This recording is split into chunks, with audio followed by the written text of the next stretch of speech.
Hi guys, and welcome to my review of the SoundRhyme SR5. This is a brand that was until recently only available through Taobao, but you can now get them on the AliExpress store, which I'll link in the description, and you can also get them on Penon, which is where I got this one from. They've got a whole bunch of models. I'll be reviewing quite a few of their models in the next coming days. I've got the SR5, which is this 1+4 hybrid. I've got the SR1, which is a single dynamic, the SR8, which is an all BA set, their top of the line all BA set, and they've also got a DTE 500, which I'm hoping to also get to review, which is a hybrid. In terms of price at which they are, positioned, they all have a very good price to quality ratio. This is $149, which for a 1+4 is not very usual. At least a 1+4 at this quality. Okay, so nicely designed shell, resin. It looks like a resin shell. I can't say if it's 3D printed or if it's done in the more conventional molding system, but it's got a nice looking shell, fits well. It is a very nicely built IEM. It looks premium. Let me just go through the case here quickly. Box, simple. Although the box, okay, nice box. I guess some work could have been done with regards to the accessories, and that's where they probably saved some money. I mean, the case, okay, we've seen these cases. There's nothing wrong with this case, but the color is no, sorry. My apologies with all respect to everybody, but this color doesn't do the IEM any justice. It looks, first of all, it's generic, okay? And you look at this and you say, hold on, I can pick this up on AliExpress for $5. I mean, something a little bit nicer would have been cool. In terms of tips as well, very basic. And then the cable, I mean, it's neither here or there. It's nice plug on the one end, then they've got these plastic connectors here on the other. I don't understand. It's a very, very simple looking cable. It looks like a cable that you get on a KZ, to be honest with you, with no disrespect to KZ either. But this deserves better. SR5 deserves better. So SoundRhyme, please put a nicer cable on the IEMs. I know you guys can do that. It's not out of your ability to do so. So if the 41T can do that, if the 41T can offer a nice cable, you guys can also offer a nice cable. Anyway, as for the IEM itself, as I was saying, really nice looking shell. It looks kind of generic in the sense that you've seen other IEMs which are very similar. There's SoundRhyme on the one side, there's logo on the other. Fits beautifully in my ears. I've absolutely got no complaints about that. You can't really see inside the shell because it's really dark. You can't really see anything. It's got a mesh on the nozzle there, as you can see, so you don't really see the bores. I am assuming that there are individual bores for the whole for the drivers inside. And what else?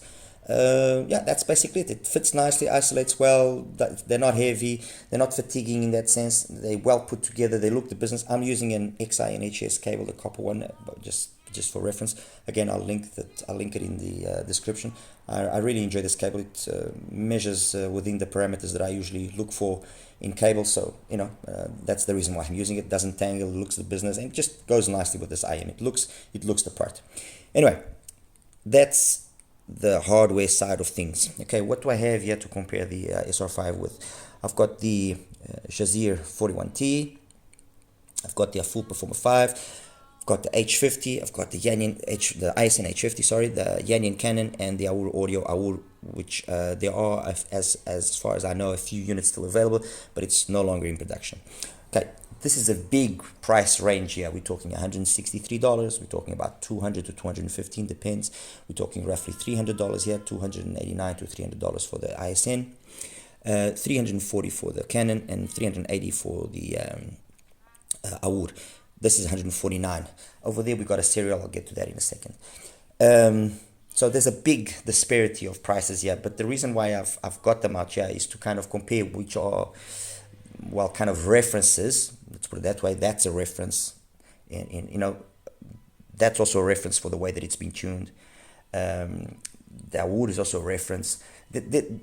These four here are kind of go-to safe hybrids, period. Okay, they're well tuned. They've all got different styles of tuning, although these three are very similar. Okay, and that one's got a completely different style of being tuned, but they're all kind of go-to safe hybrids. Okay, this is over here because it's again an outlier. It's very much like the Performer 5. It has no business in being this good and being priced at this value. And so that's the reason why I've got these to be compared here with the SR5, to kind of position the SR5 and you understand where it is and what it's competing up, with. Okay, sound. What is the sound of the SR5? Easy. The sound of the SR5 is a vivid presentation. It's bright, it's alive. Sometimes it can get a little bit too much, and that brings me straight to so before I say that what I'm about to say. So it's a V-shaped signature which has an emphasis on the mids and highs, kind of like the V-shaped signatures you get from KZ versus the V-shaped signatures you get from TRN.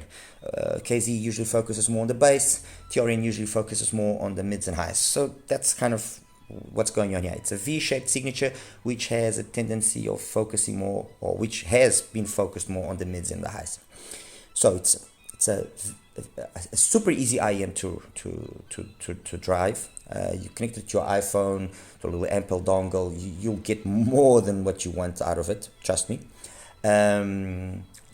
Obviously I used it with my trusty NX7 and 2-3 Shio, and then I used it as well with my M15, and I briefly used it with my DX3 Pro because I just like the extra dynamics. I like making sure that I've got enough power that I'm not going to run into any issues of clipping or anything of the sort, and also because of the issue that sometimes exists between the impedance of the IEMs and the impedance of the amps. Okay, that ratio of 1:8. Let's not forget that.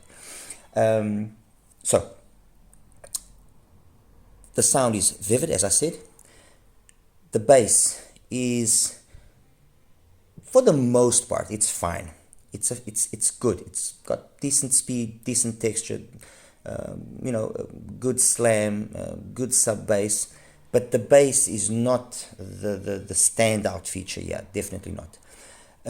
Mids, they have an early pinna gain. So they have a pinna gain which is kind of reminiscent of the pinna gain that we saw in IEMs like the AQ7 from AudioSense, or in the AS16 Pro from KZ. So by 1K, pinna gain has already been up there. It's already up there, while usually it's past 2K.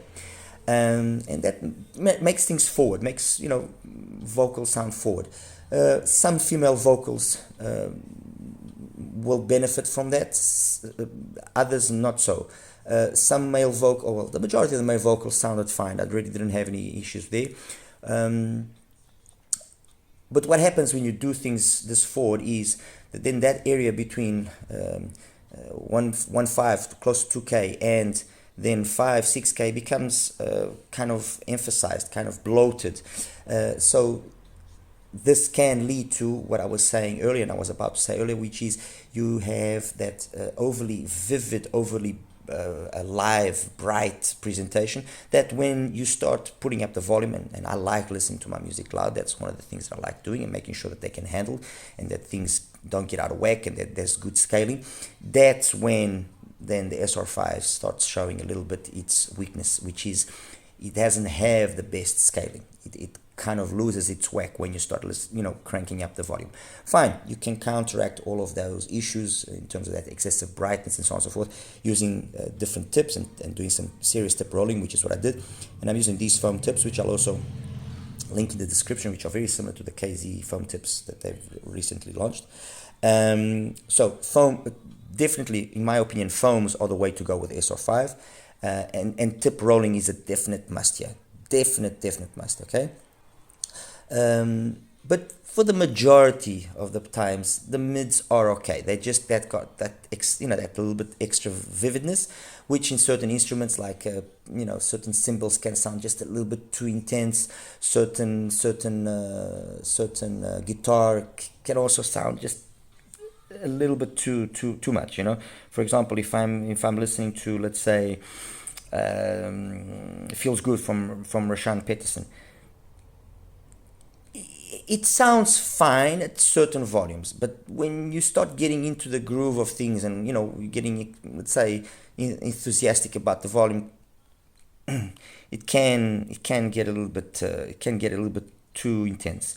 If I listen to, again, for example, Unconditional, that same thing happens as well. Or if I listen to House of Groove from Eugene Groove, the same thing.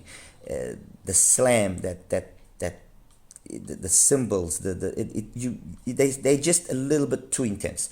The foams made a big difference in helping, but with the silicones, which is what I was listening to for the first few hours, no, it just sounded, it was just too much for me, at least. For me, it was too much. I mean, I'm sure there will be people that will probably enjoy that presentation. The highs, they are okay. Because of the way that they've tuned the IEM, they are very alive. Okay, they will sound like there's loads of perceived detail retrieval of perhaps 3D-ness, all of this, but they also showcase in a more prominent way that BA typical timbre, that metallicness, which is at low volumes, it's fine, it doesn't really bug me, but when you start putting up the volume, it becomes bothersome. Honestly, it becomes bothersome, and it just becomes fatiguing. So it's not an IEM that you will enjoy listening to at high volume for a long time. You will become fatigued of it after a while. That basically covers the frequency spectrum. In terms of details of the technicality, so soundstage, imaging, detail retrieval, timbre and tonality, resolution. Well, soundstage, it's decent width, decent height, the depth not so much. Imaging, for the majority of the times, it was fine. Only with certain more complex tracks didn't, you could see that it struggled a little bit to position things. Timbre and tonality, if you're listening to the volume at low level, fine, it's mostly correct. It's when you crank it up that things get a little bit out of, and yeah, it sounds just unrealistic. It sounds colored in a bad way. Okay, for me, I consider that there's colored in a good way, but it sounds colored in a bad way. Detailed retrieval, again, because of the way that it's been tuned with this vividness, with this brightness, it is, for the most part, pretty good. Although, again, once you crank up the volume, and I know I'm repeating the same thing, it kind of gets a little bit out of context. It just struggles. Resolution, basically the same thing. It is an IEM that will do its work and do its job very well, in my opinion, at low to medium volume. The moment you crank up the volume past that medium point, and that medium point for me is about 60%, it starts showing its weaknesses. It starts showing some deficiencies. It starts showing the the BA timbre. It starts showing that tonality, which is unreal because of you noticing the BA timbre in a more prominent way. That's really, honestly, the biggest flaw I put in the SR5 is the fact that you notice that there are BAs there, and that they are requiring a little bit more polish.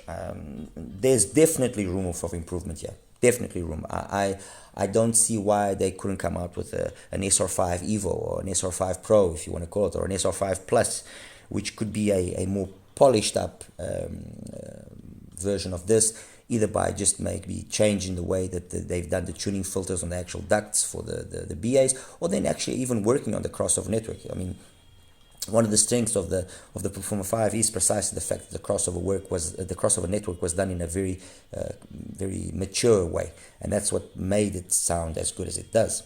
That basically covers, I think, everything about the SR5. Okay, compared then to these IEMs. As I mentioned, the only one that comes close in terms of price is the 41T. The Full, the ISN, the Canon, the Awood, they all are significantly more expensive. How can I divide this? Okay, the Awood, the Canon, the Performer 5, and the Juzear, they all have a very similar tuning. Okay, all of them. The two IEMs here which kind of stand out in a different way are the ISN, the H50, and the SR5. They've got two tunings which is completely different from the rest of them. While for example, and now going by IEM, while the Juzear is all about being relaxed, smooth, unfatiguing, and it comes alive when you actually crank up the volume, okay? And why? Because it's just the way that it was tuned. The bass is tuned in a way that it's full, it's warm, it's engaging, it's lush.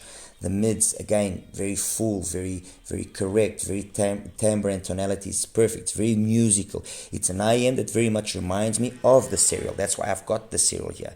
I listened to the Juzear and I got vibes of the Serial. I got that old school kind of sound that the Serial is able to give, that fullness, that, okay, so it hasn't got the most detailed retrieval. It hasn't got no, it hasn't. The same thing applies here. But it's got a very easygoing, very pleasant, very satisfying sound that you can listen to for hours. Comparing the Juzear to the SR5, so comparing the 41T to the SR5, I would go for the 41T personally, because this is the kind of sound that I like more. I like this kind of old school, lush sound. That's my cup of tea. Okay. Compared to the Full Performer 5, the Full Performer 5. It's an unfair comparison, first of all, because of the price obviously being different, but it's an unfair comparison because this performs way above what it costs. This performs easily on the level of the Canon and of the Awur. I mean, easily. It is a fantastically sounding IEM, very correct in everything. I really can't falter the Performer 5. I really can't, because I just like the way that it sounds. It's got a good coherence between all of the drivers. Everything is just very nicely married. Nothing stands out. It scales very well. There's no BA timbre. It just is a very nice sounding IEM. So it's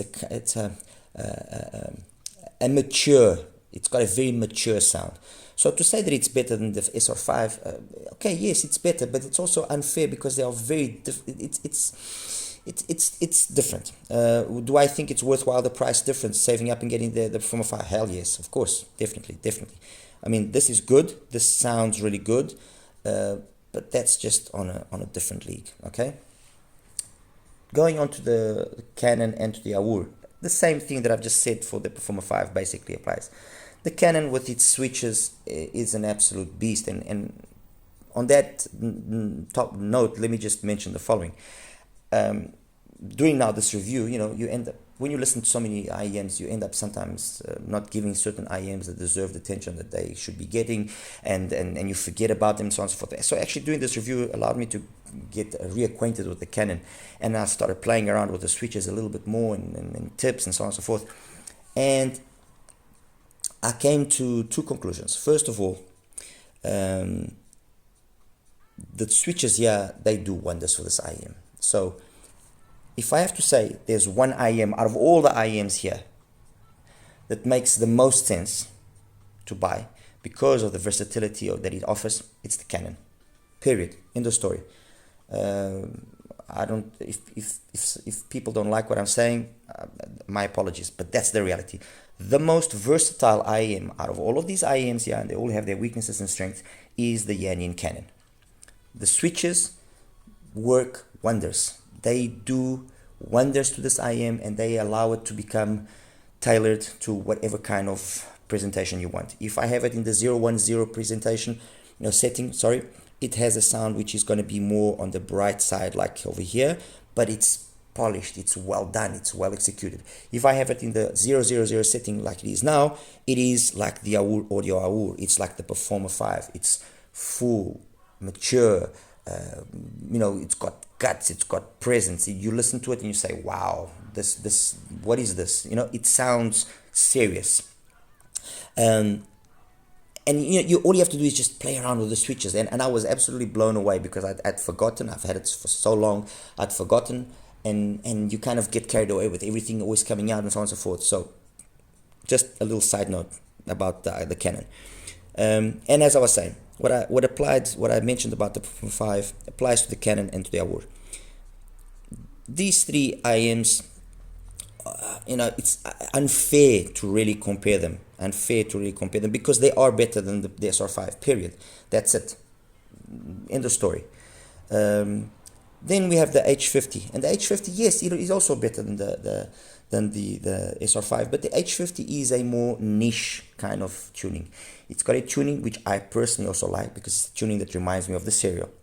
But it's a tuning that I feel that not everybody's, it won't be everybody's cup of tea. There will probably be more people that will listen to these two IEMs and prefer the SR5 than they will prefer the H50. While these three, and you listen to this, I am sure that 95% of the people will prefer these three over this. Okay. And that basically covers it. I mean, it's a competent IEM. It's nicely built. You know, it sounds good. It's bright. If your thing is a nice bright presentation, you know, that's definitely your go-to. I mean, it doesn't compete obviously with the better options of hybrids available, as compared to the one that's priced the closest to it, which is the 41T. I would say it's almost a polar opposite, because this is about being warm and polished and relaxed, and giving me a sound which is kind of like the Serial, and to a certain extent kind of reminds me a little bit of the sound of these three as well. So it's smooth, it's relaxed, and it can take power, and you can scale nice, and so on and so forth. While this is easy to drive, you don't need much power to make it sound good and alive. So it will probably be an IEM that again might satisfy more people, okay, because of its ease of sounding good straight away. While that one, they will require that you have a nicer dongle to get the best out of it, like these as well. I mean, the Performer 5, the H50, the Canon, the Awur. I mean, connected to a phone, it's almost criminal. You know, you're not going to get anything out of them which is even reminiscent of their abilities, of what they can do. You know.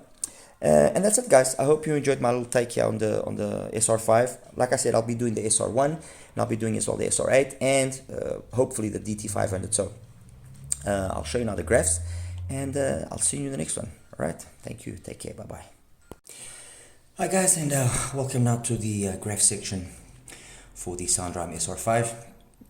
And as you can see, the graph looks very, I would say, appealing, and there's nothing really that stands out as being wrong or something of the sort. Bass, as you can see, is very smooth, you know, very smooth, and it showcase. I mean, 83. We're talking 83 to 89, so 6 dBs there, so very relaxed.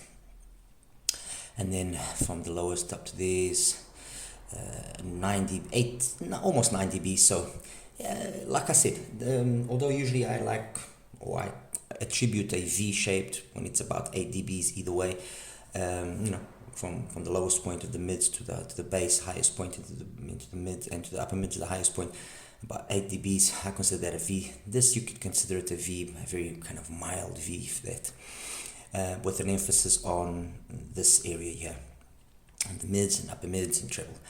Other thing that you can straight away notice is what I've mentioned, that early pin again, so 600-700 hertz, it starts rising, and it's already up there by 1K. And what this then translates to is this forwardness, which emphasizes this area more than perhaps should be ideal sometimes. But anyway, this is the graph with the silicone tips. It sounds like, as I said, fine.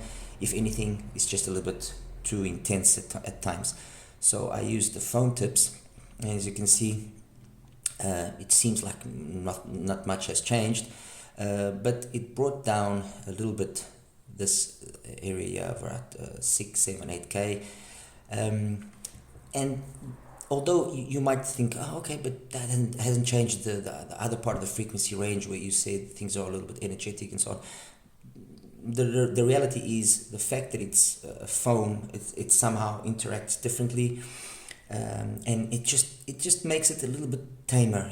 It makes it come down just that little bit. That's enough for it to be more pleasurable for me to listen to personally.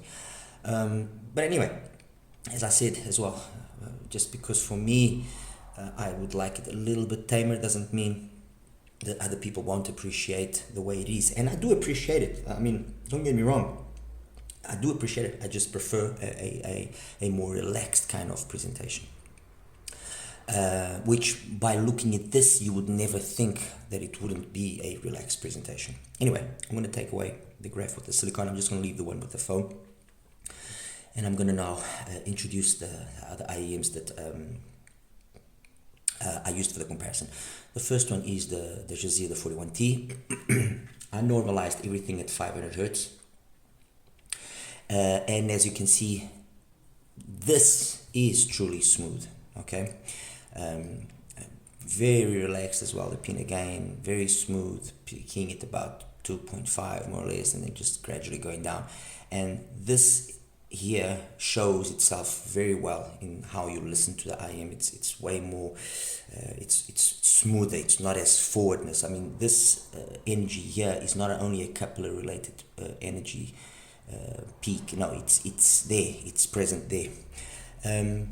Obviously, being this relaxed, then the bass comes across in a different manner. But the truth is, even if I was to EQ the SR5 down a little bit, and I did play around with that a little bit, the bass of the 41T is a fuller bass always. And you can see the way that it's balanced. I mean, the top of the bass is just slightly above the top of the mids, the upper mids, while in the SR5 it's the other way around. Okay, so that's the 41T. Next one now is the full Performer 5. I think that the graph as well again speaks for itself. I mean, that's for me, that's textbook perfect execution of mids for me, mind you. Nice, smooth, nothing standing out, nothing being excessive, nothing coming out. Nice extension past 10k, nice full sub bass, and you can feel that it's got a nice rumble.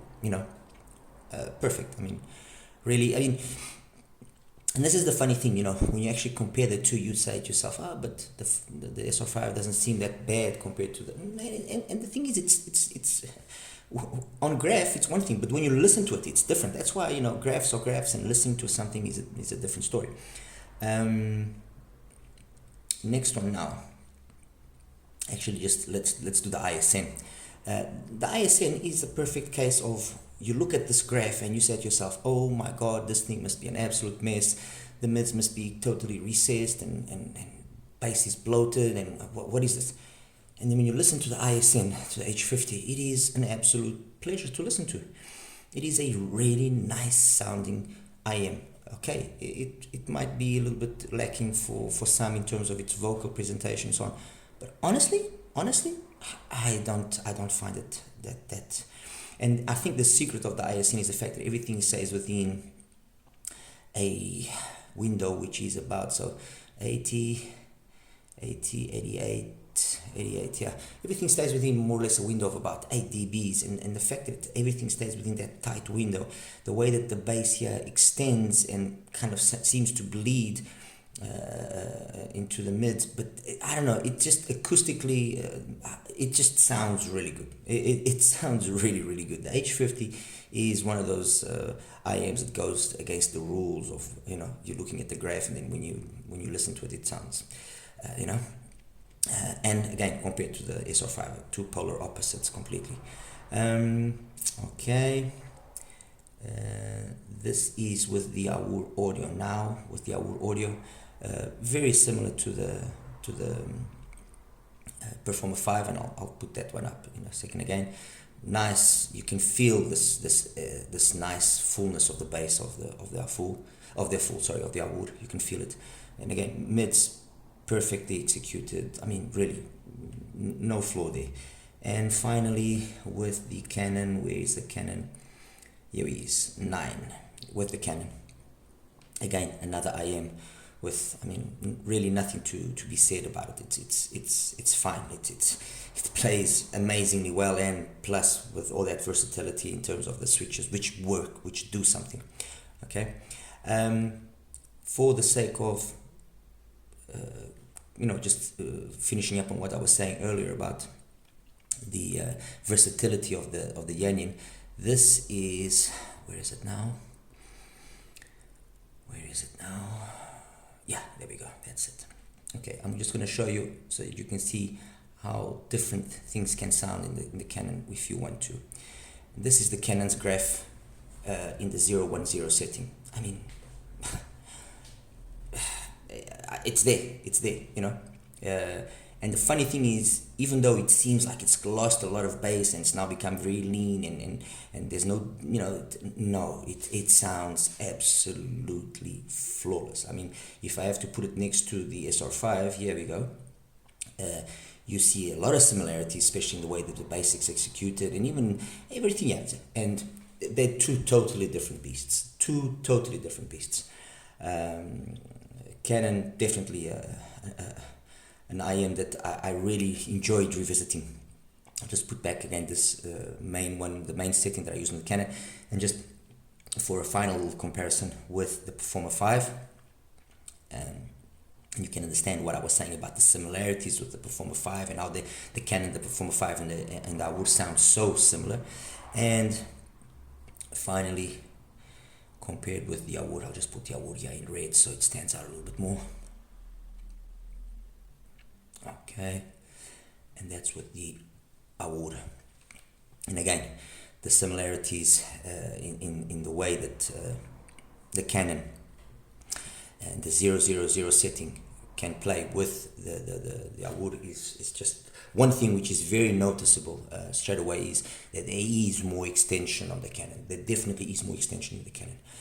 It's not huge, but you can feel a little bit more detail in the Canon and in the highs. Not that it's lacking ever in the Award, no, that's not what I'm saying, but there is more. And yeah, that's it, guys. Anyway, I'll just leave you once again with the graph of the SoundRhymes SR5. That's the graph with the foam tips. This is the graph, sorry, not this one, sorry guys. This is the graph with the silicone tips. And again, all of these graphs are measured with my rig, the IEMs that I got, and there can be differences perhaps to some other measurements of other reviewers, but hey, this is what it is. All right, anyway guys, that's it. Any questions, as usual, please ask. Feel free to shoot them my way, and please like and subscribe. I mean, the YouTube gods like that, and I want my channel to grow. I want to be able to reach more of you guys, share more of my passion with all of you guys, and help the community grow and become more knowledgeable, more savvy, you know, make wiser decisions, and that's it. All right, you take care, guys. Have a good one. Bye bye.